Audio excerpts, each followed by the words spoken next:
president, Nelson Mandela's legacy lives on around the world. He was the first black president of South Africa. His journey, though, to lead the country was long and painful.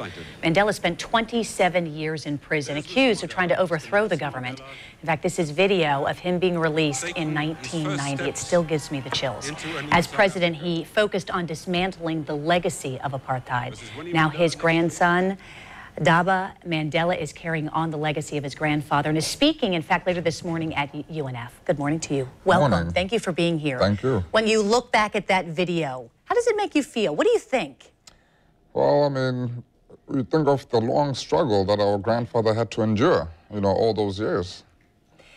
Do you find now, so many years later, that you are actually speaking with some students who may not even know about your grandfather's legacy? That is true. I mean, I was in New York the other day and asked a young lady if she knows Nelson Mandela, and she had no clue who Nelson Mandela was. What do you tell her? What will you tell the students later this morning at UNF?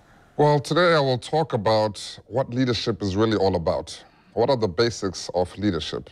Being selfless, putting the community ahead of oneself.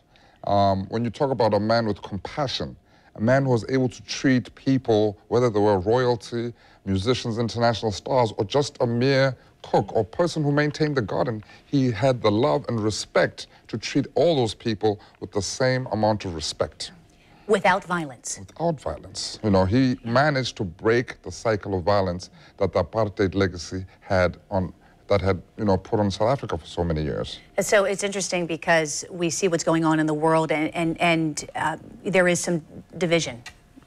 Too much. Too much. Mm-hmm. How do you, knowing that one of your gifts certainly is to spread the message of hope and freedom and unity, how do you, if at all, alter your message as you speak now around the country to try to bring people together, considering what we have seen over the last year? Well, I think we have to reach out to people and make them understand that we live in a globalized world. What happens in Japan affects what happens in America, what happens in South Africa, Nigeria, etc., etc. And so we are trying through Nelson Mandela Day, through the different initiatives that we have, to make people understand that we live in one world, and ultimately, whatever we do as a humanity is going to affect our children. We need to think about what kind of world do you want your kid to inherit? What kind of world do you want your kids to grow up in? And that is the real thing that people need to think about, and not the selfish inclinations of today or tomorrow, but generations to come. It's interesting because do you find now, from what you see, are we better off when it comes to racism than we were years ago?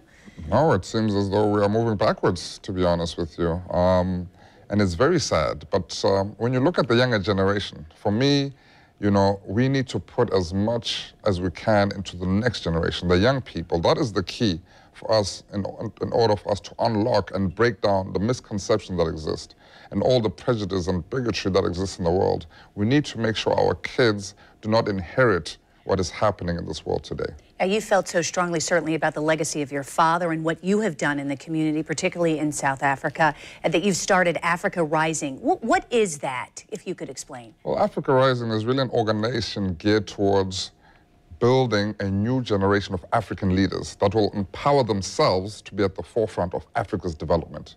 We do not want multinational corporations to be at the forefront of the development taking place. We want the beneficiaries and the people leading the development to be Africans themselves, because that is the only way it can truly become sustainable. And just briefly, for those of us who obviously didn't have an opportunity to meet your grandfather and what you have learned about him growing up, is there anything that the general public didn't know or that you think would be important for them to know about your grandfather? Well, I mean, there's so many things, but my grandfather had a great sense of humor, a social person. He even had a dance that we all fondly called the Dbada dance. And, the one thing that he loved more than anything in the world is children. We once asked him, what is the one thing that he missed all those years he spent in jail? And his answer was, all those years I spent in jail, I never heard the sound of children. Thank you very much for being here. Appreciate it. I want to tell everyone how you can, in fact, go and listen, of course, to Dbada Mandela speak. It's for the annual Dr. Martin Luther King Jr. Scholarship Luncheon. It's today at UNF from 11:30 until 1:30. It's at the Adam Herbert University Center. Tickets are $30. They are still available for purchase at the door.